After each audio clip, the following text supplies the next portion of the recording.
with Trump's next tariff deadline just 2 days away, and Canada may not be hit as hard as expected. We'll see. But last hour, U.S. Secretary of Commerce Howard Lutnick said on Fox News that tariffs are coming, but they may not be 25%, and that Donald Trump will determine those levels.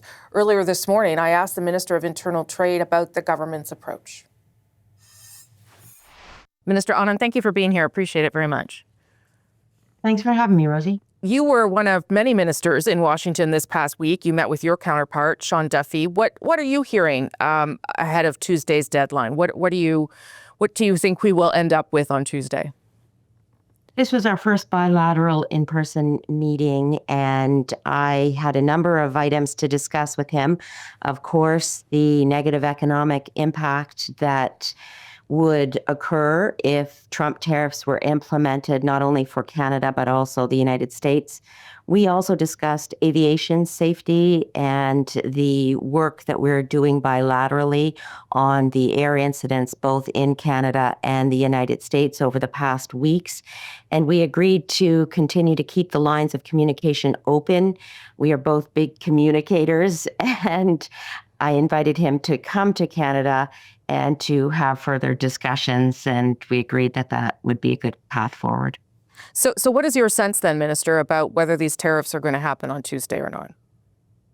So I also met with a number of Congress people from both sides of the aisle, as well as Senator Duckworth from Illinois. And the sense across the system is one of needing to wait and see what happens on March 6th. But from the Canadian standpoint, we have continually said that we will meet any Trump tariffs dollar for dollar, and we will retaliate to the tune of about $155 billion in aggregate. We are steady at the wheel. We are prepared for any eventuality, but we will at every turn defend our country's economy, as well as reduce internal barriers to trade and diversify our supply chains, which is necessary in the face of the threats that we are seeing economically. So just so I'm clear, and I'm not saying that we should know, because we certainly didn't know in the past, but basically we're going to have to just wait and see on Tuesday what the president decides. Is that sort of where we're at?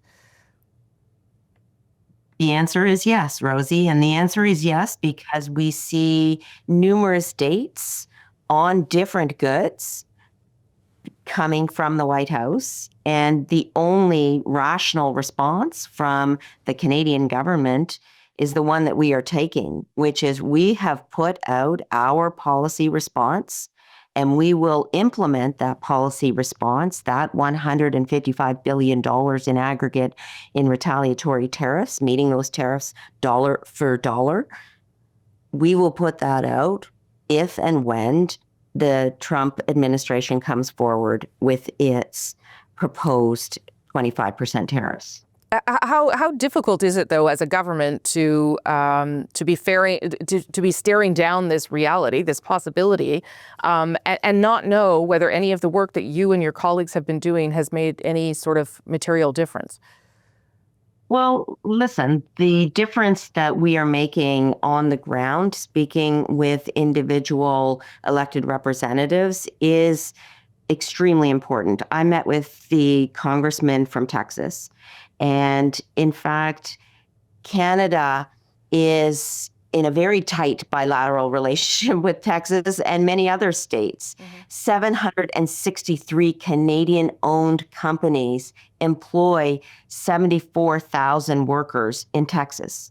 These are real issues relating to the trade relationship. Texas exports $35 billion in goods to Canada.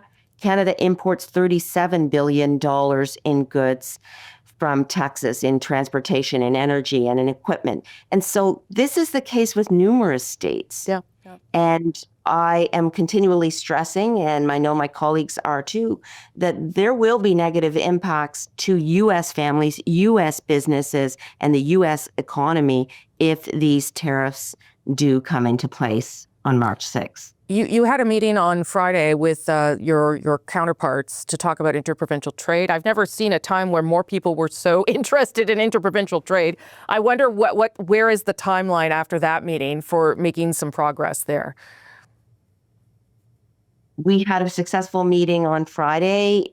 Canada, for our part, we will be getting rid of more than half of the exceptions in the Canadian Free Trade Agreement relating to procurement, relating to financial services, and individual provinces put on the table the measures that they will be implementing. We heard from the Premier of Nova Scotia, for example, as well as Gibson in British Columbia. But the provinces and territories do need to step up to reduce red tape and to ensure that we have freer trade within our own country without even going through Donald Trump. And that is the work that needs to continue as soon as possible. And Rosie, if I could add, it's not only a question of freer trade within our country itself. We also need to look to other markets, including in Asia.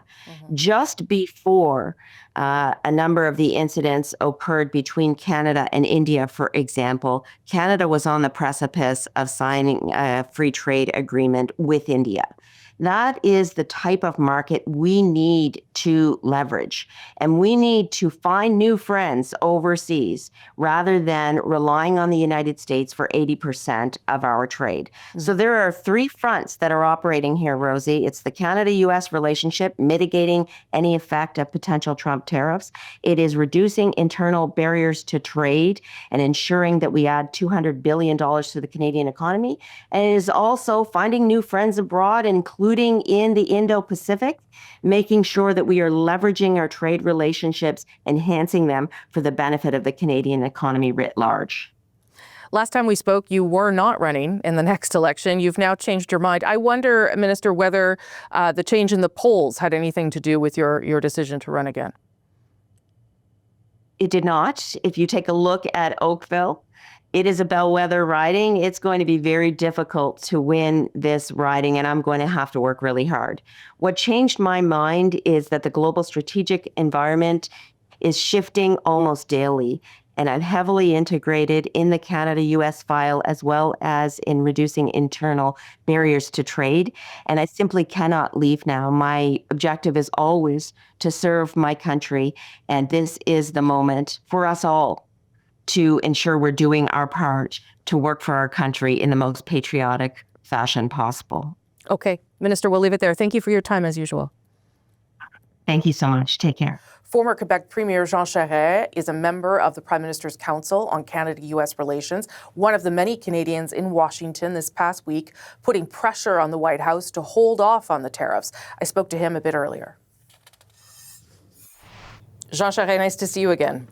Nice to see you, Rose. Marie. You were in Washington this week with Canada's ambassador to the U.S. What was the message there? Like, what were you saying? What were other people saying to people in Washington?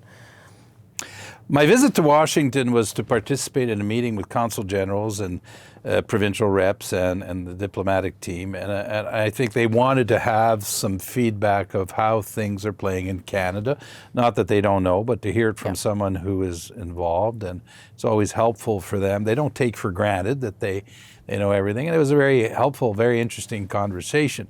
Now, what came from it, this was the day after the visit of President Macron at the White House, which was, I think, a relatively successful visit from what I saw. From the French perspective, I think Macron did fairly well. And then a lot of discussion about tariffs and what's happening. But I think when I was in Washington on Tuesday, Rosemary, that the assumption was that the tariffs of the 4th of March are going ahead. And since then, they weren't, and they are, and they're not. And so this is the world in which we are. But I think as we speak today on the Sunday, we have to pretty much assume that they're going to go ahead on Tuesday. So how do people, like, what are you telling people about preparing for that, knowing that it may or may not happen? I mean, it seems to me that for a business or for a country, that instability is just not sustainable. We're paying a price now for the instability and for the uncertainty. There's an economic price we're paying now. And what we need to do and continue to do is just double down on talking to other Americans And that's a message I keep bringing to the forums. And it may be a bit discouraging because maybe we feel we're not getting through, that we're not getting into the meetings we should do. There are no small rooms. There's no small audience. There is only American friends, allies that are out there, and we need to talk to them, because at one point, the Trump administration can't always defy the laws of physics, and it's pretty straightforward. You have tariffs, it's added costs, more inflation, higher interest rates, and consumers will react. And so we just have to be very perseverant and work our way through a world, Rosemary, where, there may not be a trade agreement in the future. And we may end up living in a world that is going to be very different. This is an opportunity to rethink who we are as a country economically, how we run our federation, what position we have in the world. Mm-hmm. And we could thank Donald Trump in 20 years from now for having forced that change. But let's be opportunists. Let's grab this moment for ourselves to build Canada and to make it the country that we want it to be.